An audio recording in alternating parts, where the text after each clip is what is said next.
Hello, सबसे cool वित्तीय गुरु। Real estate बाजार में एक बड़ी भूमिका निभाता है ना?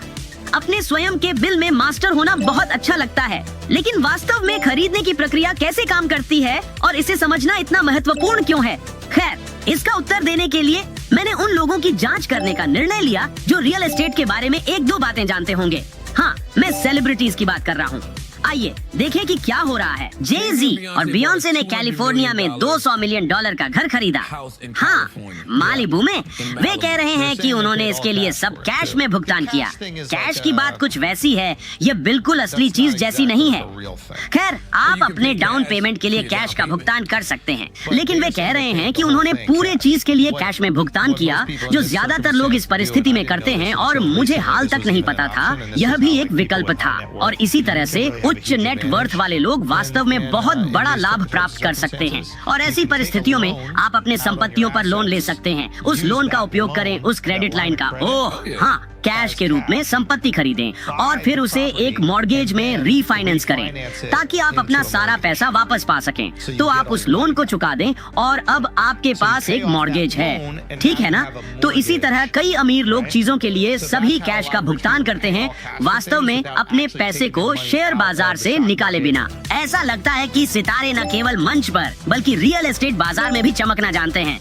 उनके घरों की भारी रकमों को देखते हुए कैश में लेन देन करना सबसे व्यावहारिक या सुरक्षित विकल्प नहीं हो सकता।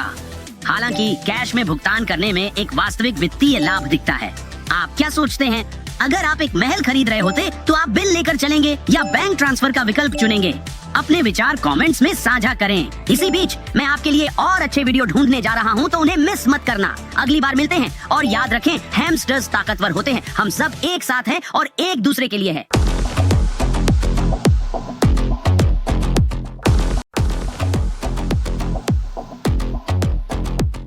हेलो मेरे शानदार वित्त प्रेमी हैमस्टर्स। वित्तीय सीढ़ी पर चढ़ते हुए हम विभिन्न बाजारों की पेचीदा बारीकियों को सीख रहे हैं और विभिन्न अर्थव्यवस्थाओं के पहलुओं में धीरे धीरे महारत हासिल कर रहे हैं।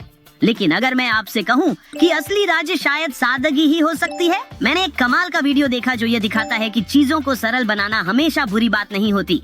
चलो इसे देखते हैं।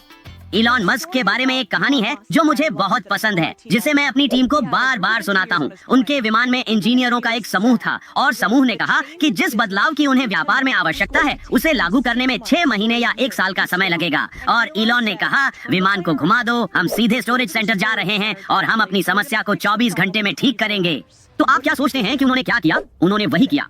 यह एक पागलपन भरा विचार है कि हम चीजों को उसकी जरूरत से ज्यादा जटिल बना देते हैं क्योंकि यह हमें महत्वपूर्ण महसूस कराता है। और इसलिए मैं चाहता हूं कि आप इस पर विचार करें। मेरी जिंदगी में ऐसी कौन सी जगह हैं जहां मैं जटिल लगने वाली चीजों को ज्यादा सरल बना सकता हूं? कुछ हद तक प्रेरणादायक है ना? दोस्तों, आप इस तरह की सलाह के बारे में क्या सोचते हैं? क्या चीजों को सरल बनाना वास्तव में सफलता ला सकता है, या क्या गहन विश्लेषण और क्रमिक कदम ही सब कुछ नियंत्रित करते हैं?